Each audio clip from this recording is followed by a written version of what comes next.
Let's talk about Bungie and the whole Marathon situation, because things got much worse. Bungie's upcoming extraction shooter already facing mixed reception for its alpha, while being outshined by a competitor is now under fire for alleged plagiarism. And the evidence is not only convincing, but it almost seems blatant. But first off, if you're new here, welcome. Thanks for being here, thanks for clicking. And if you've already been here and you're returning for more, you dropped this. Independent artist N2 or ANTIREAL has just gone public, making claims that posters seen throughout Marathon's alpha were directly lifted from her past work. All of these textures and renders and designs were found in the alpha gameplay of Marathon, and this one is just explicitly damning. Took verbatim the ALEPH and put it directly into the alpha as a sticker, this horizontal line and the type going underneath of it. And even these backslash marks have been barely manipulated to look different. I don't think there's anyone that can refute and say that this was overlapping creative thinking or that their ideas just happened to align. But unfortunately, this bad situation just gets worse for Bungie. See, if you move into the followers that this artist N2 has and go down the line, you'll see franchise art director for Marathon, Bungie, follows the artist that has the ripped artwork.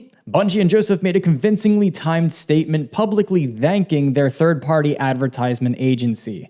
This seems less like a thank you and more like a strategic deflection of responsibility. I doubt any of you know this, but I directly deal with clients like this on a daily basis. I am a designer, and I can tell you from experience that the advertisement agency probably had their hand on a mouse, and Bungie's hand was probably right over top of theirs. And as a designer, it is your responsibility to deflect direct plagiarism and take the ideas, mold them into your own, and add your own flair into them. Make sure that you direct them into making their own art, not somebody else's. And if you look at the body of work that this design agency makes, it doesn't look much like N2's art at all, which makes you wonder why Joseph Cross or Bungie or anybody wouldn't just reach out to this independent artist and just contract them. Well, the artist actually directly spoke on this. Marathon Alpha, released recently, and its environments are covered with assets lifted from my poster designs I made in 2017, with Bungie and Joseph Cross tagged. Bungie is of course not obligated to hire me when making the game that draws overwhelmingly from the same design language that I've refined over the last decade.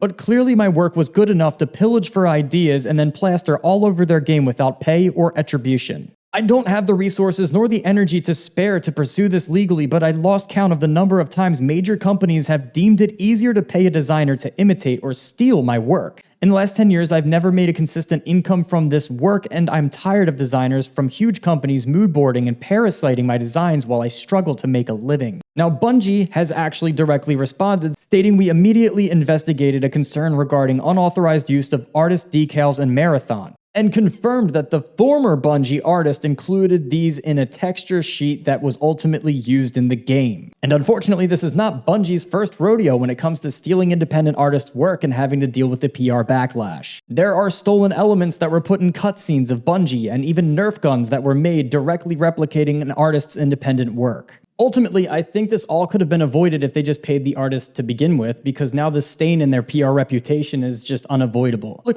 I don't think the public reception of Marathon was going over very well to begin with. In fact, they were getting overlapped by ARC raiders who had a way more in-depth and complete beta. Nobody had any quarrels with the art direction to begin with, the game feels a lot less shallow, and that's what you need in an extract shooter. I think that Shroud said it himself, that the complexities are actually what makes the game good, and that might create a niche audience, and extract shooters aren't necessarily for everybody, but that's kind of the point of a good game. They're not always made for everybody. An extract shooter cannot have the same pull as a game like Astrobot. Not everybody is going to enjoy it universally or appreciate it at all. I think that extract shooters are really for people that don't have much self-respect for their time or patience. They're very difficult games that don't respect you. But nonetheless, I'm very worried for the future of Marathon. I don't think that it was off to a great start before this whole fiasco, and now it just seems like they're just digging themselves in a hole that they're not going to be able to get out of. But the good news, silver lining, there's a bunch of really exciting and good games coming very soon, and that's the type of thing that I typically like to cover, so make sure you guys, if you liked my video, you like the tone of my conversations, and you enjoy the content, consider liking to push it out to other people so they can enjoy it too, and subscribing so you can keep up to date with me.